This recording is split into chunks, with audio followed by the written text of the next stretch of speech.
Assalamualaikum warahmatullahi wabarakatuh. Perkenalkan, nama saya Irma. Saya dari Digital Public Speaking Bay. Pada kesempatan kali ini saya akan memaparkan mengenai ranah historis bahasa Indonesia.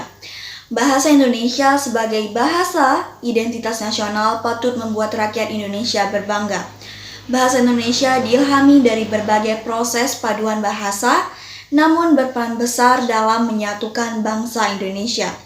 Peringatan Sumpah Pemuda pada 28 Oktober 1928 menjadi momentum bahasa Indonesia resmi diikrarkan menjadi Bahasa Persatuan Bahasa Indonesia.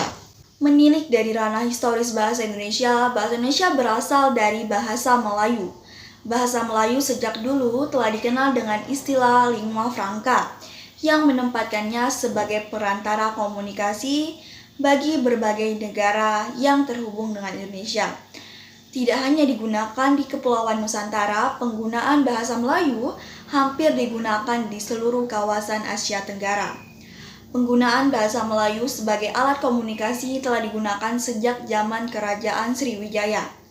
Hal ini dibuktikan dengan berbagai penemuan prasasti, seperti contohnya di Kota Kapur di Bangka Barat dan juga prasasti di kedudukan bukit di Palembang.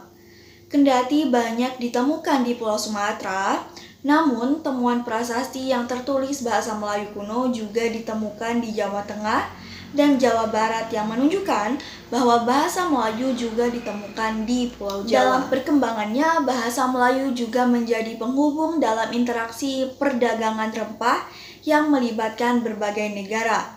Dalam jalur perdagangan rempah, orang-orang asing dari berbagai negara seperti Cina, Arab, India, bahkan negara-negara Eropa menggunakan satu bahasa, yakni bahasa Melayu.